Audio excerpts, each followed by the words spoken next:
ladies and gentlemen, and welcome to the new episode of Storyboard18. Today, we look at how technology is bridging the gaps created by shift to hybrid and remote working models in a conversation with industry and tech leaders. While we are at it, we might even sample some of this cool new tech ourselves. But first, we need to understand the scale of changes that have taken place across businesses. Now, hybrid work models have brought their own costs in terms of lost productivity, stop-start collaborations. At the same time, the recent spell of heavy rains across North India has reinforced the need for flexible hybrid work setups. How can decision makers and leaders allow employees the convenience of remote and hybrid work routines while securing the overall productivity and profitability of their teams and organizations? To discuss this further, we have Anupriya Acharya, CEO at Publicis Groupe South Asia. Anupriya, welcome to the show. Hi, Shibani. Thank you for having me over. So first up, straight off the bat, Anupriya, as a leader, what are the key challenges when it comes to hybrid work? So first, I would like to say, Shibani, not all of it is challenging. When done in a right manner, in a certain fashion, it works very well. So if the model is that people come to office at, say, predetermined selected times, like a few days a week, which is what a lot of organizations are doing. And mostly this is synchronized in a manner that team members are all present in person on the same days. It works very well as people get the time to reflect on individual contribution part on their own time when they're working remotely. And yet they do not miss out on all the, the culture and the collaboration and the ideation and all of that. But if the hybrid model where some people are present in a room and others are joining virtually, so that's one way we are sort of seeing hybrid evolve. This surely poses some challenges. The conversations tend to be dominated by people in the room. The people in the room are also more immersed. They find themselves they are able to give undivided attention and tend to be less distracted. Of course, the body language helps when you're in a room.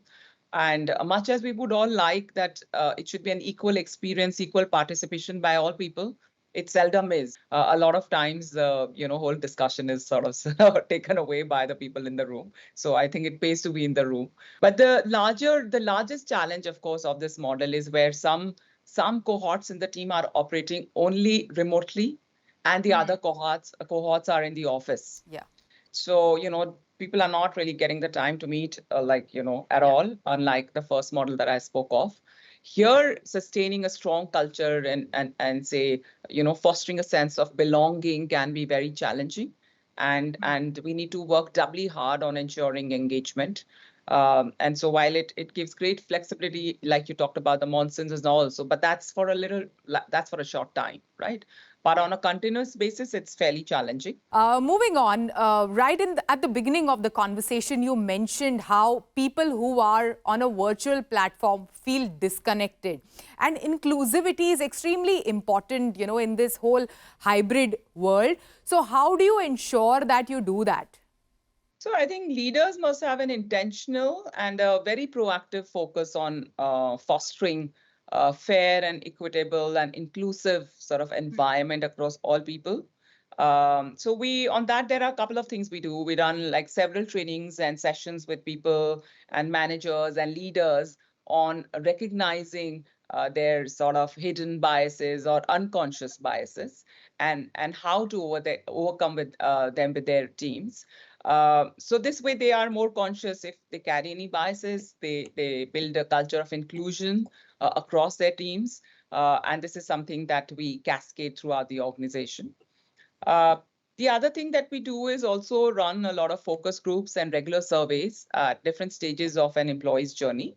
But most importantly, we also do this for different cohorts of diverse people. So, for example, maybe a women cohort or a first-time jobbers cohort or a Gen Z cohort, and basically people coming from different backgrounds. So we do regular focus groups and surveys, and this helps us, one, listen very carefully, which is extremely important for running an inclusive place, and also provides a platform for all these cohorts and people to be heard and understood. At an individual level, of course, Shibani, if you're asking me, then it's easy for me to understand a lot of this unconscious bias, given that I'm a woman and have been part of many all-men meetings for many years. So I mean, if I'm so, for example, let's say you talked about conducting meetings. I'm conducting a meetings. I try and make all people belong to the meeting. That's very important. And also, like at times, maybe nudge people who are at the periphery or not leaning in. It's very important that one can navigate discussions where we do not end up taking views only of the more outspoken people, because that's one of the key things that you will always see in group dynamics. And people who are getting a little sense of unbelonging or not belonging, typically you'll see that are not that participative. So I think you should one should, as a leader or as running the group, one has to proactively train to navigate that and possibly call out for people who are holding back. Anupriya, thank you so much. Thanks for joining us today. Thank you, Shibani. Lovely to be here. Have a great day. Well, that was a very insightful conversation. But on the other side, we have Rahul Dutta, who is telling us how technology can help improve productivity and resolve the issues that Anupriya just raised.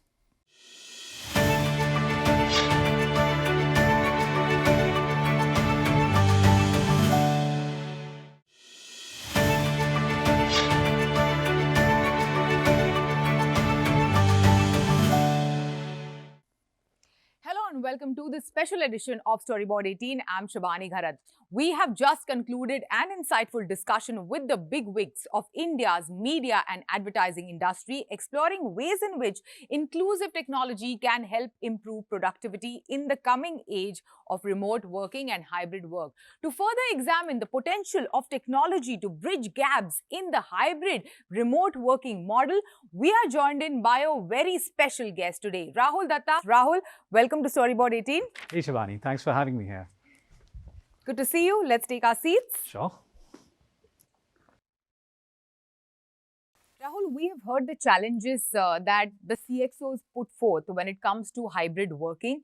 If you can share with us, also highlight some of the challenges that, the CXOs that you interact with have put in across to you. And also, what is the future of hybrid work? So Shibani, we've done a survey with about 20,000 people across 11 countries. And I could relate to some of the remarks that our panelists were saying earlier before. The survey shows that there are about 82% of the employees that's saying that we are working more than ever. But there are only about 17% of leaders that they believe that hybrid work will gonna actually work for them. Now we call this a productivity paranoia. There is a reason for that. Now imagine a typical conference room. You see a clunky table in the middle, you see projector on one wall, you see a whiteboard on another. You require about 5 to 15 devices to ensure that you will be able to do a meeting. Even after that, people who've joined that meeting remotely are not able to collaborate real time with people sitting in the room.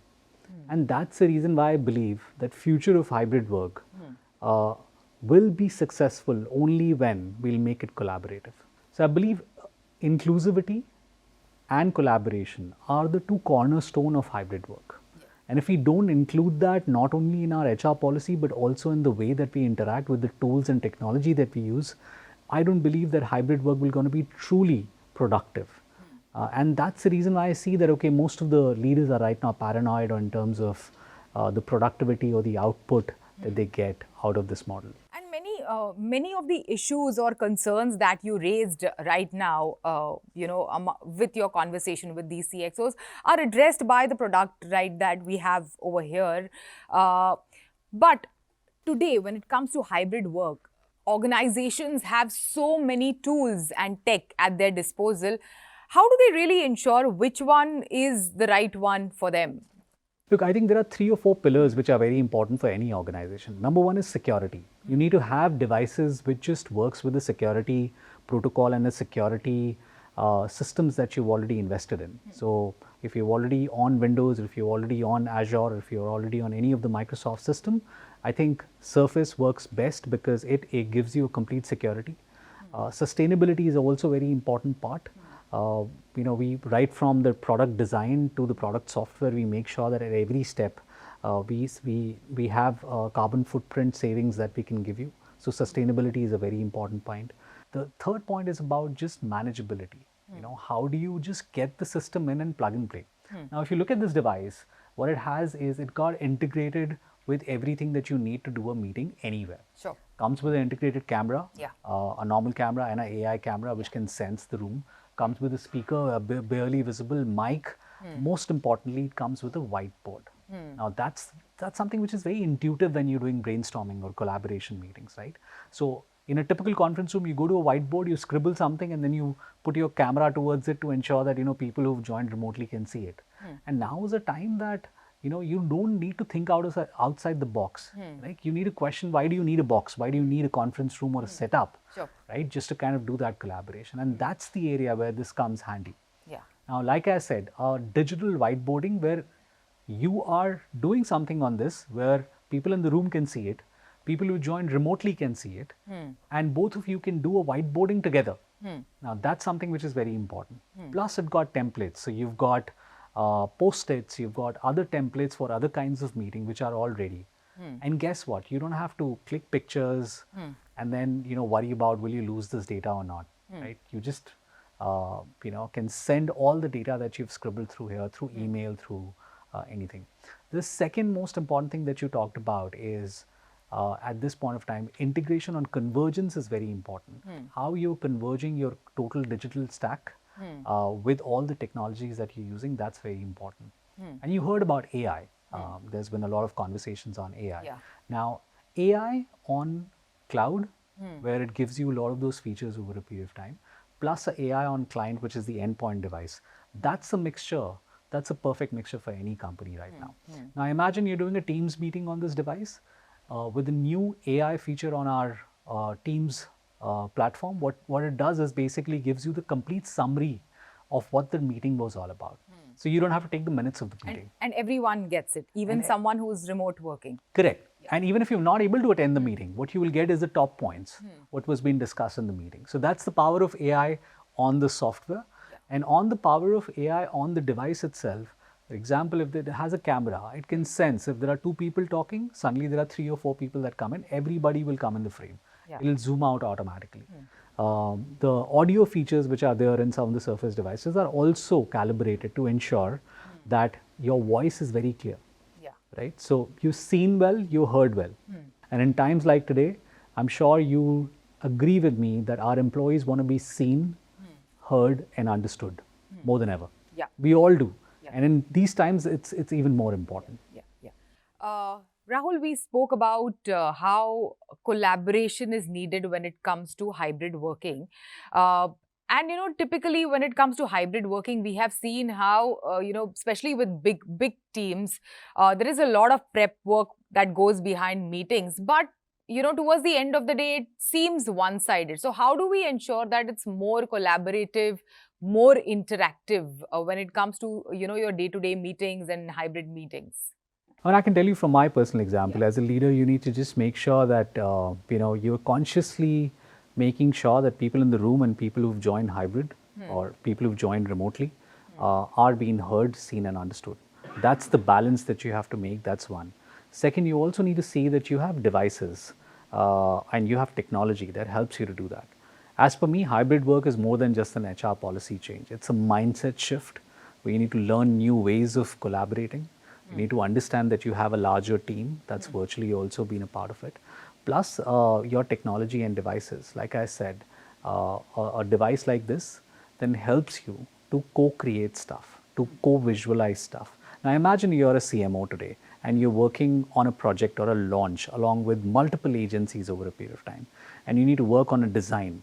I need to tell you what needs to be done on that design. It's a large, you know, it requires a lot of effort.